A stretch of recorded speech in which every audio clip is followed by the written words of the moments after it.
When you hear the word law, what's the first thing that pops into your head? Probably police or courtrooms or government, right?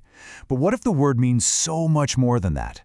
Today we're going to peel back the different layers of what a law can be, from the rules we set for ourselves to the invisible systems that pretty much run our world. So yeah, let's dive in. So let's just start with the biggest question of all, right up front. What is a law, really? Because I promise you, the answer is way more complex and honestly way more fascinating than you might think.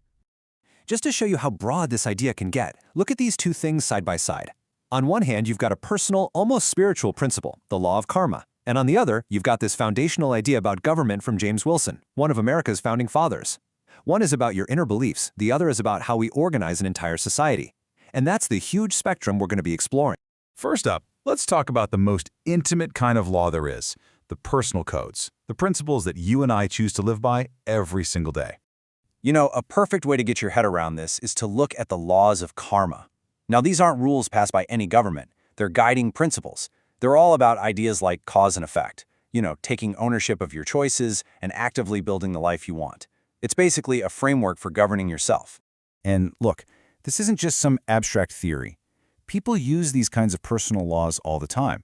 Take this quote from Jonathan Reed. He's talking about visualization, which lines up perfectly with that idea of creating your own reality, and how it helped him create a mindset shift. That's a conscious choice, right? He decided to live by a personal rule to get to a specific goal. So here's the main takeaway for this part. Our personal laws are like the blueprints for our inner world. They're the foundation we build our entire reality on, one choice at a time. Okay, so that's the individual. But how do we scale that up? How do we get from the rules we make for ourselves to the laws that govern millions of people? Let's check out the rules we all agree on together. The political philosopher James Wilson gives us this really powerful idea. He's asking, what's the real difference between people voting for something and people just doing it? He says law can be established by our manners, our customs, our collective behavior. In other words, a law only really has power because we, the people, agree to it with our actions. And Wilson kind of breaks down how this is supposed to happen. It starts with a bunch of independent individuals, right? We all have our own rights. Then we make a deal to come together, to pool our wills and our strength for some common goal. And boom, out of that voluntary agreement, the state is born. This isn't some king forcing rules on people. This is a society building itself from the ground up. And this brings us to his big definition of human law. He says it's the rule book a society writes for itself. But, and this is so important, it has to be built on something deeper. He points to these universal moral laws, like do no harm and keep your promises. For him, any laws we make up are only legit if they actually reflect these higher natural principles. Okay, so that all sounds pretty good in theory, right? Personal principles, social agreements, but what happens when we actually try to make these laws work in the messy, complicated real world? Well, this is where things get tricky.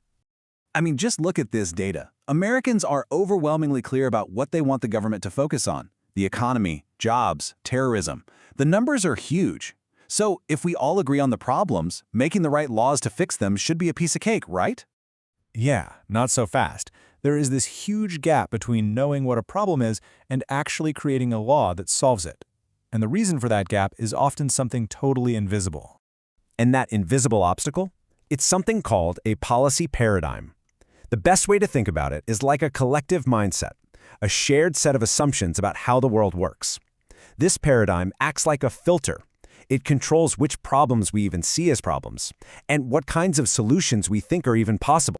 And these paradigms are unbelievably powerful. A lot of research actually gets designed to confirm them, not to challenge them. And here's the craziest part. If a policy built on one of these paradigms completely fails, people don't blame the paradigm. Oh no, they just say, well, we didn't execute it properly.